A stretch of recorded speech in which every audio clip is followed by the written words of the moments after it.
சந்தைக்கா போறீங்க? நானும் அங்கதான் போறேன். எனக்கு ஒரு ஆடு வேணும். இது விக்கிறதா இருந்தா நானே வாங்கிக்கிறேன். 200 ரூபா ஆகும். 250 வாங்கிங்க. ஆனா ஒண்ணு, பணத்தை இங்க தர மாட்டேன், சந்தையில் தான் தருவேன். சரி வாங்க. அதிசயம், ஆனால் உண்மை. உங்க முன்னால் நிக்கிற இந்த ஆடு சாதாரணமான ஆடு அல்ல. இந்த ஆடு இப்போ வாயை திறந்து பேச போகுது. என்ன ஆடு பேசுதா? அத நீங்க கேட்க போறீங்க. உலகத்திலேயே பேசுற ஒரே ஆடு இதுதான். ஆடு மூடு. என்ன ஆட்ட பேச வைக்கிறானா? ஆமா, ஆட்டை நான் பேச வைக்க போறேன். ஆடு பேசுறத ஓசியில கேட்கறான்னு வந்தீங்களா? அதான் நம்ம கிட்ட நடக்காது. எல்லாம் கை நிறைய காசு போடுங்க ஐயா. புற ஆட்டை போடுங்க.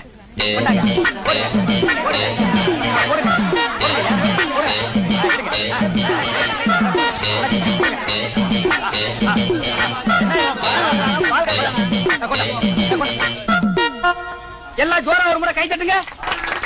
காசை வாங்கிட்டாரு, ஆட்டை பேச வையா. இரியா, ஆடு பேசும். ஆனா ஒரு கண்டிஷன், ஆடு தமிழ்ல பேசாது, இங்கிலீஷ்ல தான் பேசும். ஓஹோ, வெள்ளக்காரனுக்கு பிறந்து போல் இருக்கு. யோ, இங்கிலீஷா தமிழா ஏதோ ஒண்ணு பேசையா கேப்போம். இரியா, இங்கிலீஷ்ல பேசும். ஆனா ஒரே ஒரு வார்த்தை மட்டும்தான் பேசும். அதுக்கு மேல பேசவே பேசாது.